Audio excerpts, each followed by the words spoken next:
அமலா பால் கடந்த சில ஆண்டுகளாக சினிமா பட வாய்ப்புகள் இல்லாமல் தவித்த இவர் தனது நீண்ட நாள் நண்பன் ஜெகத் தேசாயை திருமணம் செய்து கொண்ட நிலையில் நேற்று அமலா பாலுக்கு பாரம்பரிய முறைப்படி வளைகாப்பு நடந்துள்ளது.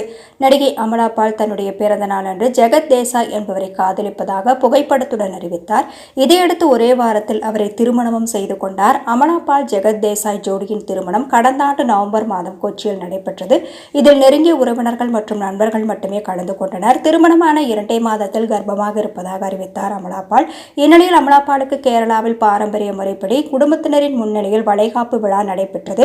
அதில் அமலா பால் தன்னுடைய கணவர் ஜெகத் தேசாய் உடன் மகிழ்ச்சி பொங்க எடுத்த புகைப்படங்கள் தற்போது வெளியாகி இருக்கின்றன. அந்த புகைப்படங்களுக்கு லைக்குகள் குவிந்து வருவதோடு அவருக்கு வாழ்த்துக்களும் தெரிவித்து வருகின்றனர். அமலா பால் தற்போது தனுஷ் இயக்கும் D50 படத்திற்கு ராயன் என தலையிடப்பட்டுள்ளது. அமலா பால் தற்போது தனுஷ் இயக்கும் D50 படத்திற்கு ராயன் என தலைப்பிடப்பட்டுள்ளது. இப்படத்திற்கு A.R. ரஹ்மான் இசையமைத்திருப்பதாகவும் சன் பிக்சர்ஸ் தயாரிப்பில் பிரம்மாண்டமாக தயாராகி வரும் இப்படத்தில் துஷாரா விஜயன், சந்தீப் கிஷன், காளிதாஸ் ஜெயராம், S.J. சூர்யா, அபர்ணா பாலமுரளி ஆகியோர் நடிக்கின்றனர். இப்படத்தில் அமலா பால் கமிட் ஆகி உள்ளதாக கூறப்பட்டுள்ளது.